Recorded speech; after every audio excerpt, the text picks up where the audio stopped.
In today's video, I'm going to teach you how to create a newsletter in Mailerlite. First, you'll open up your web browser and head over to the Mailerlite website.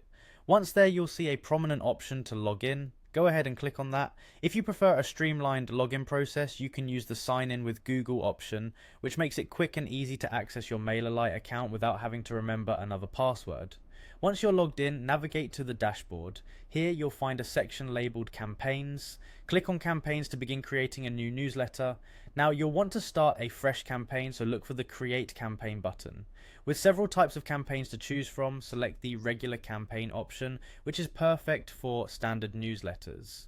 At this point, you need to give your campaign a unique name.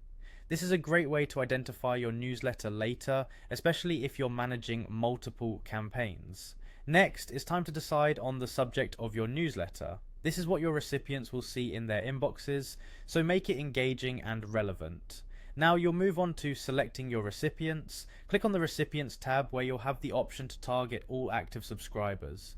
This ensures that your newsletter reaches everyone on your mailing list. Confirm your selection by clicking on the Select button. After setting your recipients, you'll proceed to the content of your newsletter. Click on Next, Content to get started. Here you can choose a template by visiting the template gallery. Mailerlite offers a variety of pre-designed templates that can help your newsletter look professional and consistent.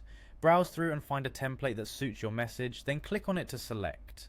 Once you've chosen a template, you'll see an option to choose it.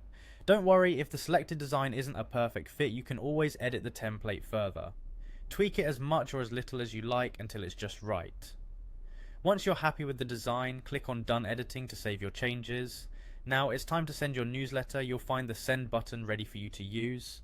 But before you send it out, it might be a good idea to go back to the dashboard and check your file manager. Here you can upload any additional images you might need for your campaign. Once you're satisfied with everything, double check all the details by clicking on Campaigns again, and if necessary, make use of the Edit option to adjust your content. Finally, when you're sure everything is perfect, hit Done Editing to finalize your campaign. And that's it, you're now ready to share your newsletter with your audience.